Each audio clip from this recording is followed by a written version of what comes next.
You are watching DHTV from California State University, Dominguez Hills. Hello, students. Now, one of the things that we're going to be doing in this Unit 1 is dealing with our red bean direction. What is the basis for the Chicano identity if it isn't native thought, practices, and beliefs? So when we take a look at Mexican and Latino identities, it's it's our native thought, practices, and beliefs that forms the foundation of our existence here in the Western Hemisphere. So I start this class by emphasizing the native past. Every Mexican and Latino feels pride in their connection to a part of the land where they originated, whether it be here in the United States Southwest, whether it be in Mexico, Central America, the Caribbean, or South America. This connection to the earth comes from the native blood that runs in the veins of the people. Now, in Unit 1, Unit 1 is dedicated to the roots of this Chicano identity. So, as you can see by the outline that I'm going to be sharing on the screen here, there's an outline. I'm going to be addressing an important part of our history that has been compartmentalized in anthropology. All history courses in the Americas begins with the year 1492. So if you want to learn something about native peoples, you take anthropology classes, not history classes. And this has been the basis for the discrimination that native peoples have faced since the United States was created, since countries of the Western Hemisphere were created. So this should tell you something about the racism of nations of the Western Hemisphere. Native peoples don't have a history until Columbus arrives. Then history begins. Because if you want to learn anything prior to the arrival of Columbus, you take anthropology. And so basically in history, we see that institutionalized racism is a component part of history itself. So I deliberately am going to provide you a rich history of native peoples prior to Europeans, Africans, and Asians arriving in the Western Hemisphere. And so I'm going to challenge you, and all Mexicans and Latinos, I'm going to challenge you, especially you Chicanos, to wake up and reclaim this past, to wake up and reclaim your past. And all non-Latino peoples, they need to recognize how long we have been here. We didn't arrive yesterday. We haven't crossed no borders. We have been here since time immemorial. So if you take a look at this first slide, and let's bring it up, it reveals for us the journey that we're going to take in Unit 1. There are 3 parts to it. We're going to take a look at religion, we're going to take a look at the traditions, and the civilizations, okay? So first, if you take a look at the top part, that's archaeology versus oral tradition. I'm going to deal with the controversies surrounding that in terms of using that to identify our past. Then we'll take a look at a very controversial understanding of humanity. We'll take a look at the origins of humanity. Most of you are familiar with the debate that's taking place today in schools, whether to teach the children evolution or creation. And then we'll come and discuss a very controversial theory as to the origins of native peoples based on science. And then we'll take a look at what native people say about their creation. And you will be doing an exercise in that, in Unit 1, on native people's understanding of their creation. And then if we could come back and bring that slide again to the forefront, we're going to take a look at a basic periodized scheme. Now remember, I shared with you in the last presentation periodization, especially with regards to the Chicano identity.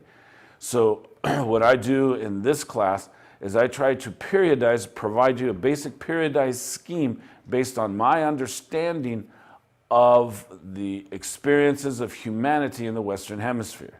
And so I will discuss and break down the past into what is known as pre-projectile, into what is known as paleo tradition, into what is known as archaic mode, and then the rise of civilizations, where we will see everything begins with the corn and the establishment of corn as the basis for a food supply, and the rise of civilizations in the formative period, what's known as the formative period, and as you saw in there, the formative, the classic, or the formative or the pre-classic, the classic, and then the post-classic.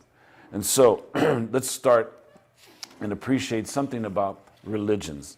And in this particular case, we need to understand something about environmental religions. If you want to understand anything about the experiences that we are having today with regards to climate change, Native peoples have been involved with climate change ever since the arrival of Columbus. Europeans take a linear approach to history, whereas Native peoples have a cyclical understanding of their experiences with the earth. So it is this cyclical understanding that I'm going to address. Now, before I start, I would like for you to appreciate some observations on the state of the debate over the origins of Native peoples of the Western Hemisphere. So I'm going to offer some insights by delving into two very controversial fields. One is archaeology and the other is oral history. Okay? So in a sense, both of these fields are passed down to us from our ancestors. One materially, the other the spoken word. And so as the outline reveals, I'm going to discuss with you some very briefly and somewhat superficially some ideas you may already have concerning the controversial debates over the evidence used to trace human origins. And next I'm going to try to delineate some of the existing theories concerning the origins of Western Hemispheric peoples. And now, but before I begin, what I want to do is I want to ask, why would archaeology and oral history be controversial? What is positive, what is negative about using archaeology to help us appreciate the past? So when we take a look at archaeology, archaeology is very important because it shares with us the material evidence. The material evidence is there, okay? There's no hiding it. When we understand archaeology, archaeology is so important because it reflects the fact that there was a life once lived, okay? Those are the positive aspects of archaeology because archaeology shares with us that material evidence. But the negative aspect of using archaeology to understand the past is, of course, for Native peoples, it is called burial desecration, because what that means is that they are unearthing their ancestors, Native ancestors. And most importantly, archaeology is open to interpretation. So it depends on the archaeologist and how they are viewing the past that influences them to interpret the material itself. There could be, in terms of their methods of dating, they could be imprecise. There's debates in archaeology today with regards to trying to periodize the past as to try to decide when Native peoples are present in the Western Hemisphere. There's this tremendous debate, and we're going to get involved in it. Dating methods can be faulty, but nonetheless, archaeologists do hammer out their arguments in conferences on a yearly basis, and they're trying to at least come to understand and appreciate something about the Native American historical record. Now, let's take a look at oral history. What is positive and what is negative about using oral history to help us understand the past? Well, oral history, that's the word of our ancestors. Oral history is important because it reflects linguistic traditions. Most often when we understand something about our past, it is because we have stories that were handed down from our ancestral heritage. So when you listen to your grandparents can share with you stories of their grandparents. And this is how you understand something about yourself in life. And so one of the things that's important about, especially in anthropology, and they call it cultural anthropology, is that there are the peoples that are rooted in the land that understand their experiences vis-a-vis the stories that have been handed down. So there's a controversy likewise with regards to the use of oral tradition. Can peoples really rely on it for the truth, especially when the physical evidence is meager? So understanding certain things with regards to oral tradition is very important. So when we take a look at archaeology and oral tradition, simply stated, archaeology provides the physical evidence to that spoken word that's handed down from our ancestors. And so it's in this way that we're going to delve in this particular presentation on archaeology, and we're going to understand native thought. Now, the century that we live in and the century that we just came out of likes true propositions, right? Facts, right? Aren't Americans really into facts? Americans don't want to be deluded by fairy tales. Americans don't want fake news, do they? Americans want reality, Hollywood notwithstanding, don't you think? Again, facts. Why are facts important? Facts help us reconstruct the past in ways that help us understand present conditions. Facts verify experiences. So we're going to take a look at facts, and they're very, very important in their use in our experience in society, because careful construction of facts helps us to create blueprints for future endeavors. And like I shared with you, Americans don't want to be deluded by fairy tales, despite the fact that there is the Easter Bunny, or despite the fact that there is the Tooth Fairy, or despite the fact that there are Iraqi weapons of mass destruction that everybody was taken down the road with. And then, of course, we have an administration that has no use for facts today, and that is known as the Trump administration.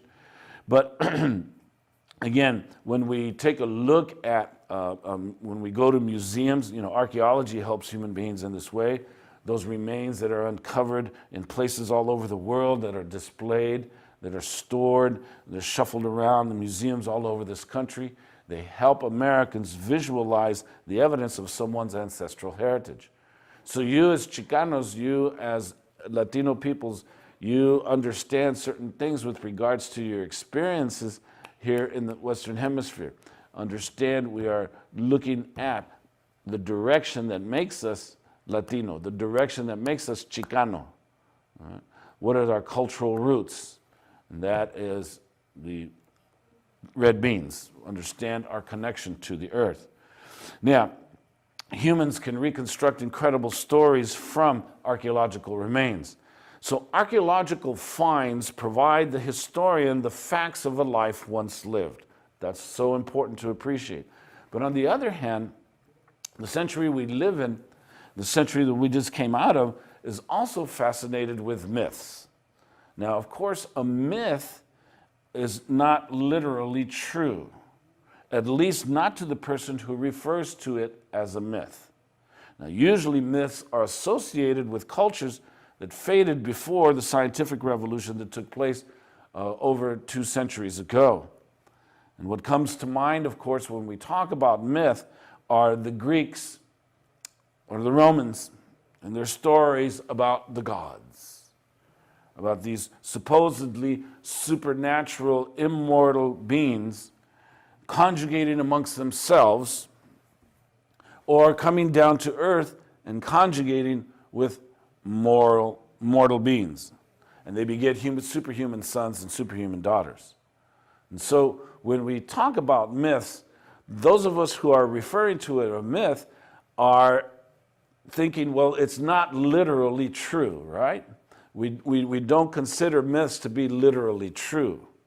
All right? Now, Aristotle, where do we get this word? It's from Aristotle. He applied mythos to dramas about men and women of superior estate. And these were believed to be actual historical persons in Greek mythology, likewise in Roman mythology. But when we take a look at ancient societies, whether it be in Africa or the Middle East or Asia or Europe or here in the Western Hemisphere, there's culture heroes, there's founders of religions, there's kings, there's emperors, And many times they cross the boundary between venerated human beings and unmistakable gods. Jesus Christ. Now, at another level, you might be annoyed to hear that your religion is a mythology. Think about it. All religions are mythologies. All religions are based on myth. But religious scholars of every persuasion, they for years try to disentangle truth from myth to make the religion respectable for all believers. So when we take a look at our modern world and our scientific world, the scientific revolution that took place in Western civilization seems to push myths aside. Our scientific culture that we live in impatiently thinks of myths as vestiges of an earlier stage in the human development. Fewer and fewer Christians hold the story of Genesis to be literally true, yet many value the ethical content of their religion without ascending to an account of what happened. Now, myths are very important because they die hard in our society. Why? Well, we live here in Hollywood and we should understand what comes out of the movie industry. But nonetheless, we're also here in a university setting where we have different departments that, especially in the arts and humanities, that deal with myth. So dramatists, literary artists, novelists, historians, anthropologists, they're seriously concerned with myths. And why? Why? Because myths concern themselves with the shape of life. Myths concern themselves with the hunger for life, with the thirst for life, with the desire for life. Myths confront mysteries. There's the mystery of birth. Mystery of birth. When does birth begin? When does the creation of humanity, or the creation of humanity, when does it begin? Most importantly, the mysteries of pleasure. And everybody seems to be involved with that, the mysteries of pleasure. How do you reach nirvana? And of course, here in the material culture of capitalism, we have all kinds of myths of pleasure. And Hollywood has already ranked them appropriately, especially with regards to children and how much should children know about the myths of pleasure. There's all ratings for the kinds of films that Hollywood is producing with regards to pleasure. And then, of course, the ultimate pleasure is 4 hours away in Las Vegas. Because whatever they say, whatever goes in Vegas stays in Vegas. So what's going on there? People are obsessed with the myth of pleasure. Oh my goodness. And then there's, of course, the myths of suffering. And suffering is important to appreciate because we need to understand certain things about humanity and the suffering that goes on within the human condition. Just take a look at, in one sense, the dis-ease that people face on a continuous basis. Perhaps you have known somebody who has cancer or AIDS or a debilitating disease that just creates incredible suffering. And the myths of suffering, as people try to lay hands and heal and understand certain things. In terms of prayer, how many times have you seen a doctor tell somebody, a cancer patient, well, that's it, you're not going to make it. And then yet they continue to survive. Again, let's understand the myths. And then, of course, the ultimate myth, the ultimate mystery. Again, myths confront the mysteries of birth. Myths confront the mysteries of pleasure, of suffering. And then the most important mystery is death. Do you know what's going to happen when you die? Does anybody know? Really? Is that understood?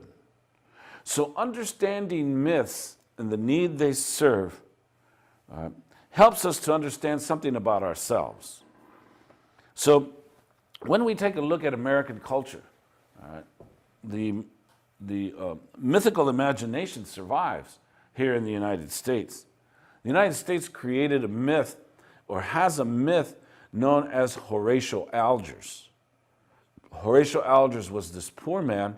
He came to the United States and became a millionaire. He went from rags to riches. That is the classic myth. That myth operates clearly throughout the world because everybody wants to come to the United States.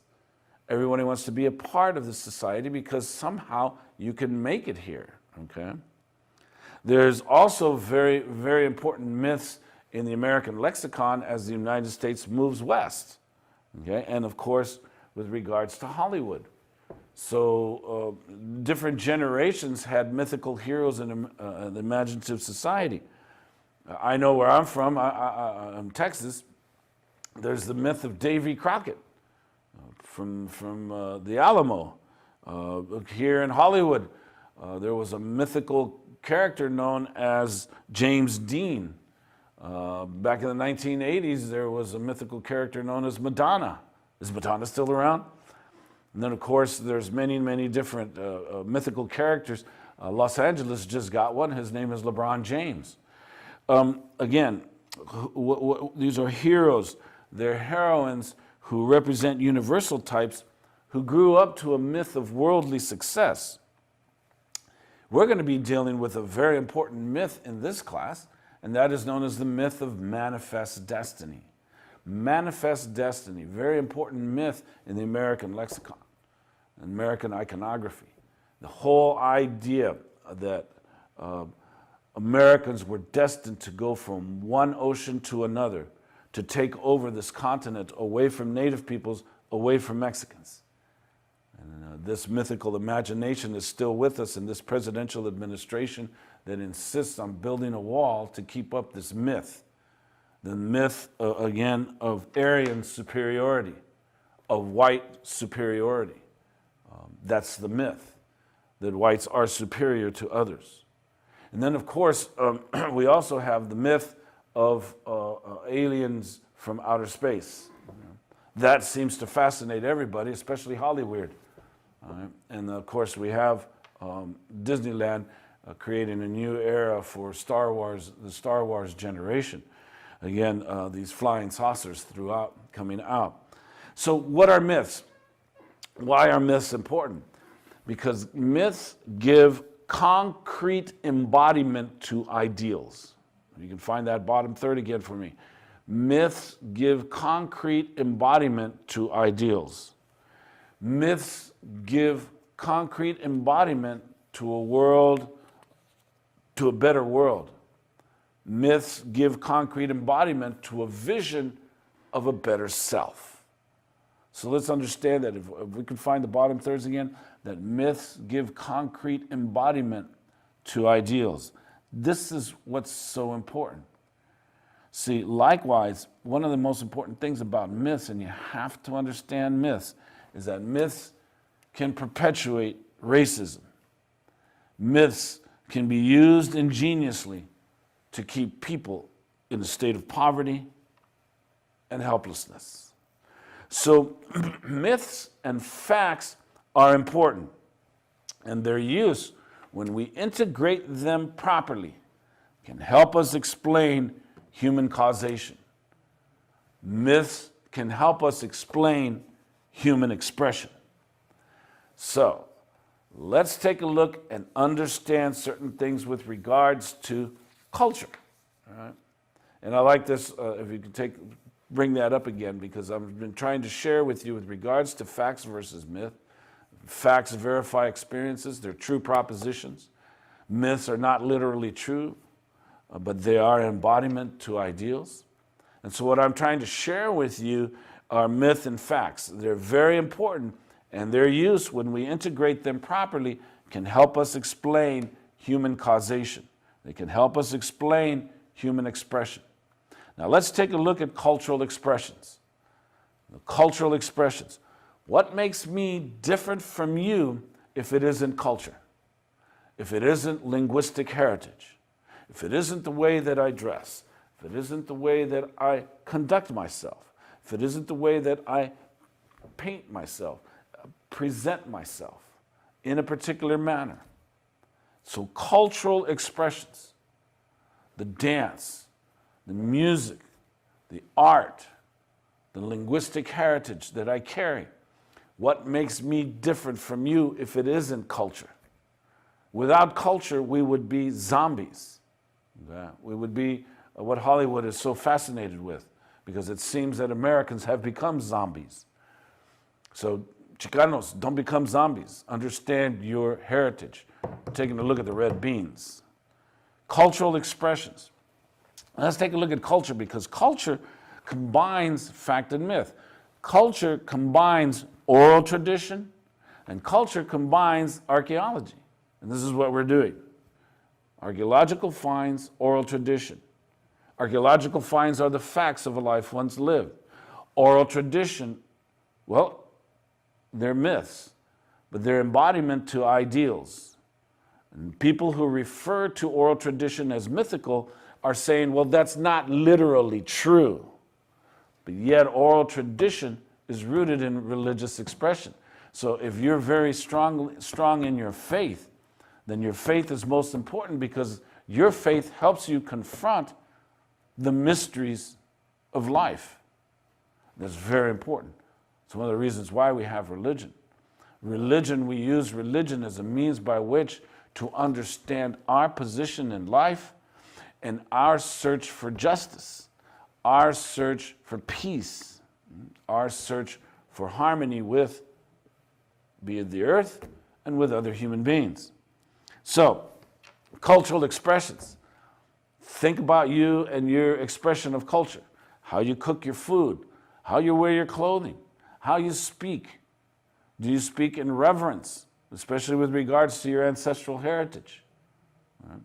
We have 2 parents, 4 grandparents, 8 great-grandparents, 16, 32, 64. You are a representation of all of your ancestral heritage.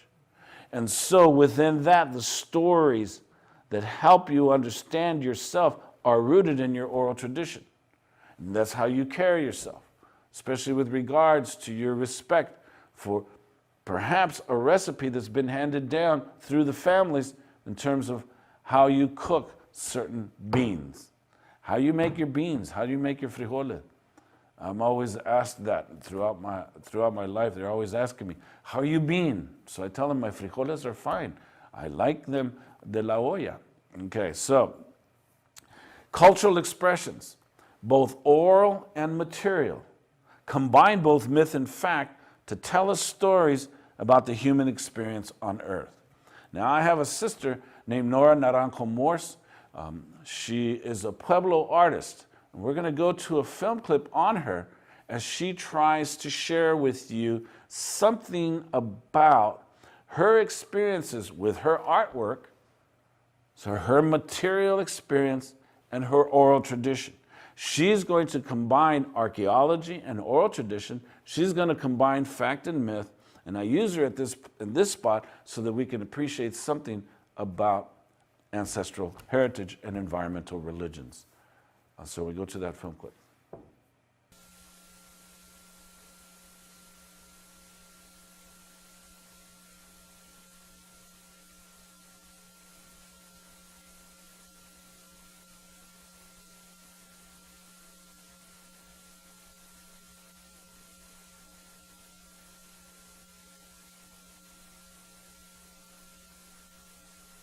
I have gone many places.